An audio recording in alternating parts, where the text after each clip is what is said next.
Live from downtown Detroit, Local 4 News at 11 starts now. We are Bedford Falls! A massive gathering tonight in Plymouth, all in an effort to keep the holiday tradition alive. Have you seen this man? Wanted for running from a hit-and-run crash in Roseville, and also for what police say he was carting around in the bed of his pickup a woman's body. Witnesses, as well as the officers who responded to the crash scene near Common and Hayes, thought it was just a fender bender. It turned out to be something so much more. Mara McDonald is live at the scene, and Mara, police from 2 cities are looking for this man tonight. Kimberly, they are, and let me give you the lay of the land and explain why. So where I'm standing right now, this is Roseville.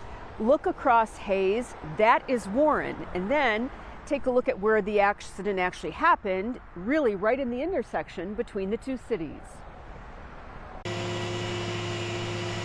It's the driver of this blue pickup truck who police are looking for. They say he's 17 to 20 years old with a slim build, last seen wearing this outfit.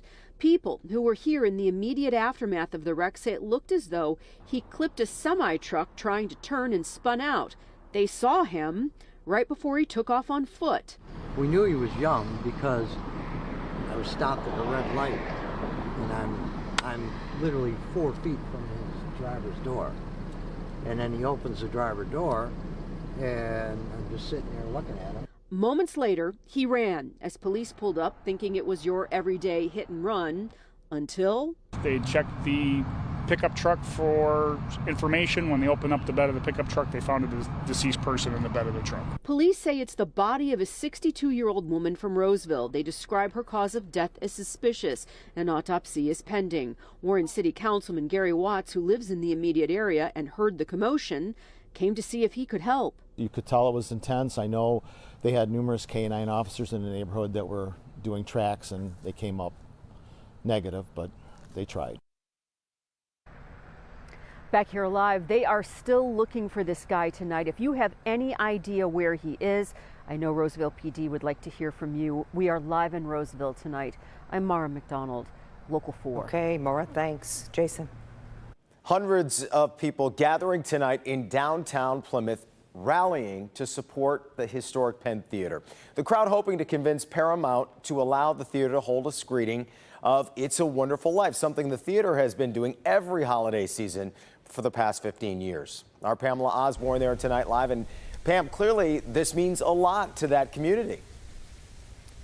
Jason, it certainly does. We are live here in Plymouth tonight, but for the hundreds of people who came out, there's something about this town that feels a lot like Bedford Falls. So naturally, when people heard that It's a Wonderful Life may not be showing here at the Penn Theater, they decided to do something about that. It's not quite Christmas yet. Still, a very special holiday tradition is what drew this crowd of hundreds. This is crazy. To Plymouth's Penn Theater. Lots of families and lots of kids just like me who enjoy the movie and enjoy its message. When 16-year-old Atticus Daniels heard he and his family may not be able to watch the movie at the theater this year, he joined countless others who were hoping their love for the Christmas classic will warm the hearts and change the minds at Paramount, whose licensing will no longer allow it to be played here. And if it was just the moratorium and nobody else could show it, that would be one thing, but they've given exceptions to several other theaters. That exemption was for theaters that played the movie every year. The only year we missed was 2020 when we were closed because of COVID. It seems unfortunate that they're not caring about the small communities as much as they are about the big, large theaters. It's a Wonderful Life is Charlene Filardo's favorite movie of all time. And I have it on VHS, I have it on DVD, I have the 40th anniversary edition, I have the 50th anniversary edition. But nothing compares to seeing it on the big screen or the connection to the feeling it brings,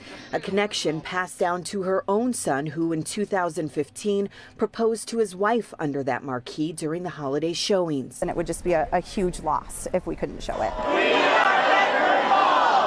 So tonight, just like in the movie, the people around town and from neighboring towns came together to show Hollywood execs they could not imagine a holiday season without it.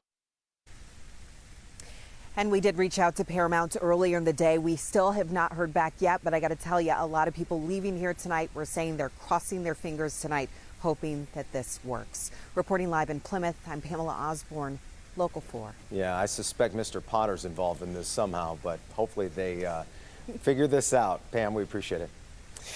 Billionaire Elon Musk now officially owns Twitter, and he's already fired the company's top executive. CNBC reporting Musk has closed a $44 billion deal to take over the social media platform, and during his first hours of being in charge, has fired Twitter's CEO as well as its chief financial officer.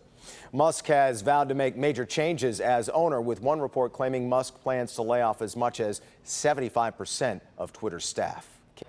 A judge heard evidence today at a hearing to determine if former Grand Rapids police officer will stand trial for the death of Patrick Lyoya. Christopher Schur is charged with second-degree murder for shooting Lyoya after a traffic stop. The passenger in the car with Lyoya was one of the first to take the witness stand. First, I was just sitting in the car. Okay, so when I see him in the office, I started wrestling. I know something was wrong, so that's when I took off. I got off the car and then